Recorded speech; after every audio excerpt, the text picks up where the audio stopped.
언제가 한 번쯤은 해야 할 것 같았던 일을 드디어 했다.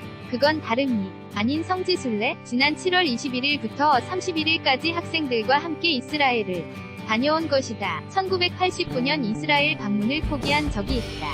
84년 1년짜리 비자로 미국에 왔는데 그 비자는 만기가 되어도 풀타임 학생 신분을 유지하는 한 유효한 학생 비자였다. 가족과 친구들이 보고 싶어도 새로운 비자를 받지 못할까봐 한국 방문을 고려하고 계속 공부를 했다. 89년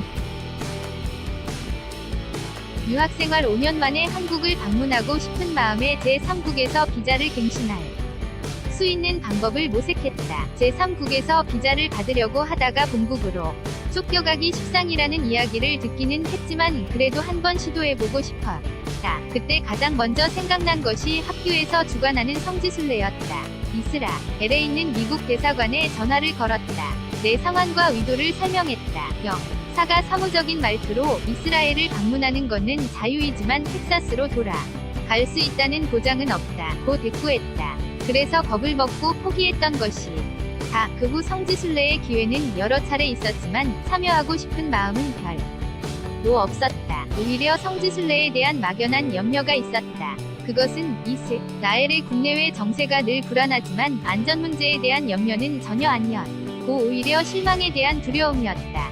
그래서 기회가 있어도 핑계거리를 만들어 거절했었다. 그 염려는 고등학교 수학여행에서 보고 느낀 것을 이스라엘에서도 경험할 것 같은 예감에서 온 것이었다. 경주로 수학여행을 갔다. 보수되거나 재건된 불국사, 석굴암, 석빙고, 천마총, 천성대 등을 보면서 역사를 느낄 수가 없었다. 오히려 포장된 진입로와 정돈된 주변 환경과 귀한 기념품 상점들을 보며 뭔가 속은 듯한 느낌을 받았었다. 이스라엘에서도 그럴 것 같은 생각이 들어서 성지순례에 참여하기가 두려웠다. 더군다나 성지순례가 신앙에 도움이 되기보다는 해악이 될 것 같은 염려도 있었다. 가끔 영상을 통해 이스라엘의 성지라고 하는 곳들에서 행해지는 일들을 보면 미신적인 요소가 너무 많아 보였다. 장소와 건물과 조각상과 돌덩이들을 숭배하는 모습이 하나님을 예배하는 것과 너무 거리가 있어 보였다. 고고학이라는 미명하의 상상력을 발휘하여 이야기를 지어내는 것 같아 보였다. 그런 것들이 하나님의 역사를 하찮은 것으로 만들어 하나님께 대한 신앙을 흔들 것 같은 두려움이 있었다. 그러나 최근 몇 년 동안 성지순례를 다녀와야 할 것 같은 부담감을 느꼈다.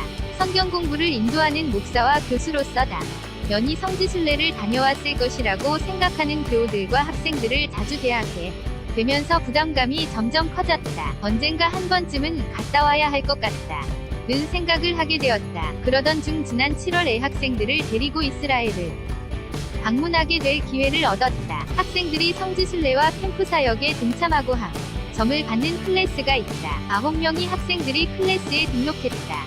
그 클래스를 맡아 학생들과 함께 다른 그룹과 연합해서 전체 26명이 이스라엘 여행길에 올랐다. 학생들은 일주일간 이스라엘에서 여러 유적지를 돌아보고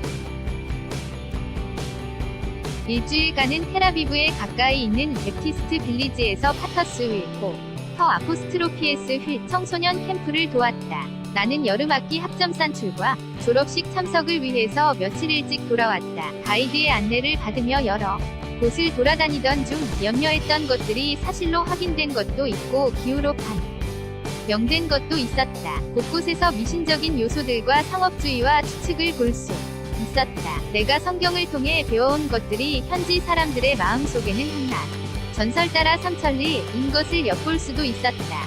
반면에 이 여행이 어떤 학생들에게는 하나님께 가까이 나아가는 기회가 되었다. 머릿속에서 막연하게만 느껴졌던 성경의 기록들이 눈앞에서 실제화되고 구체화되기도 했다. 예루살렘, 베들레헴, 엔게디, 사해, 쿰란, 나사렛, 세포리, 무깃도, 갈 밀리, 벳산, 실로 등 여러 곳들을 돌아봤지만 특히 잊지 못할 경험은 세 가지였다. 먼저는 요단강에서 한 학생에게 침례를 준 것이다. 요한이 침례를 베풀었던 곳이라고 하는 그 곳에서 한 학생이 침례받기를 원했다.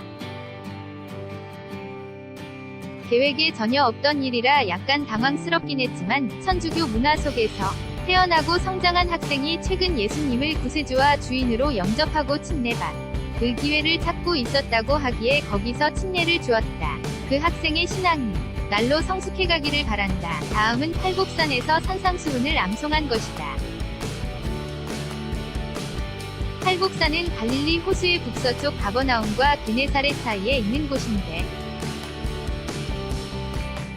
그곳 어디에서인가 예수님이 마태복음 5에서 7장에 있는 말씀을 전하셨다고 한다. 그런 곳에서 학생들을 모아놓고 산상수훈을 암송하는 것을 생각만 해도 긴장이 되어 전날 밤부터 하나님의 도움을 기도하기도 했다. 진지한 청중 앞에서 암송을 성공적으로 마칠 수 있어서 마음이 후련했다. 세 번째는 나사렛에서 한 아랍 기독교인의 가정을 방문한 것이다.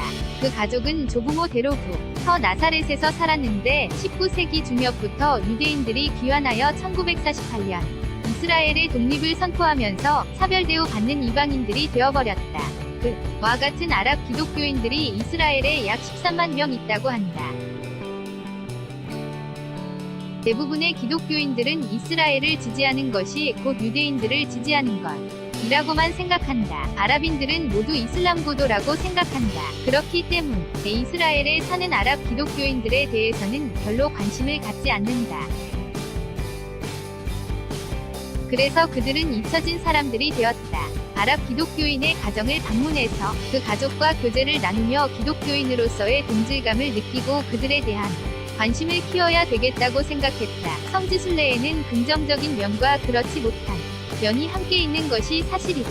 이번 이스라엘 여행이 개인적인 신앙 성장에 큰 유익이 되었다고 말할 수는 없지만 그렇다고 큰 손해가 되지도 않았다고 생각한다. 이 여행을 통해 새로운 땅과 사람들과 문화를 경험하고 아랍 기독교인들을 향해 눈을 뜰 수 있게 되어 감사하다. 언젠가 한 번쯤 을 갔다 와야 할 것 같은 부담을 느끼던 중에 좋은 기회를 누릴 수 있어 서 기쁘다.